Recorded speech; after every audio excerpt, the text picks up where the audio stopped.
Hello and welcome to Lorbeck Luxury Cars. I'm Harry, and on this edition of the Friday Drive, I viewed this, our 2014 Porsche 911 Turbo.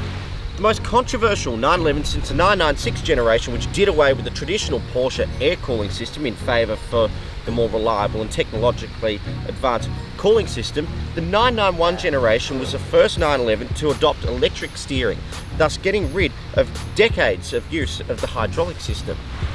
Critics bemoaned endlessly that this would eliminate the traditional Porsche 911 trait of having heavy but communicative steering. But to be perfectly honest, the 991 generation is a lot more than that. The 991 generation is based on an entirely new platform. Now, this is only the third time that Porsche has ever created a new platform for their 911. And the whole purpose of doing that was to drag not just the 911 but their customers kicking and screaming into the 21st century. An entirely new 911. The 991 generation is both lighter, faster, has a modern interior, and all sorts of technologies which make it a completely different animal altogether. And since it's such a different 911 to the ones of old, has it lost that 911ness? Well, there's only one way to find out, so let's jump in and give it a burn.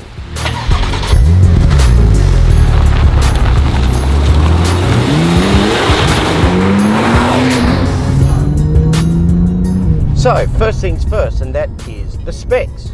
Now, up the back is the standard fare 3.8 litre flat six. But what they've done is they've bolted not one but two turbochargers on it. This means the turbo spits out 383 kilowatts, 660 newton meters of torque. And when combined with the lightning fast twin clutch PDK gearbox, this all-wheel driven supercar will get to 100 in just 3.4 seconds. And with the extra turbo, gone are the days of epic Porsche 911 turbo lag.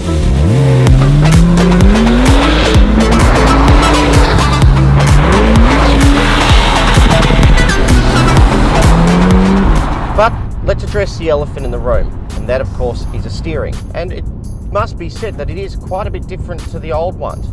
The thing that I really disliked about the setup in the old 911s is they had this fetish to track on roads which had anything more than the slightest bit of camber. It made it really sort of unnerving, and you had to be really sort of always clutching onto the wheel for dear life. Now, this doesn't do that, which the logical extension would mean that it's sort of lifeless and devoid of feel. But somehow they've managed to illogically avoid that.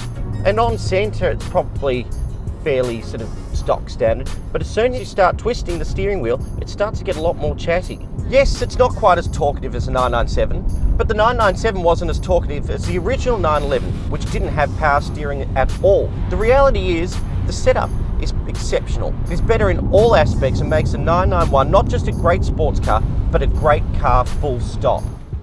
Look, put it this way.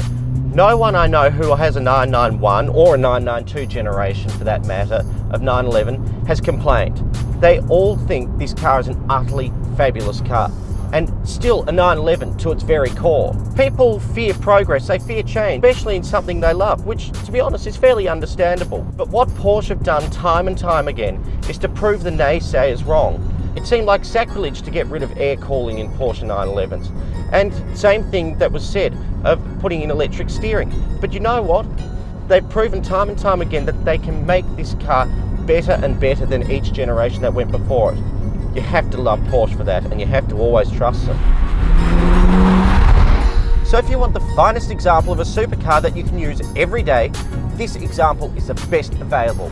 With just 16,602 kilometres from new, a full Porsche history of course, heated and cooled sports seats, carbon fibre interior trims, glass sunroof, plus so much more, this is the one to own at nearly half the new car cost price. So come down to Lorbeck Luxury Cars and buy today. We'll see you next week.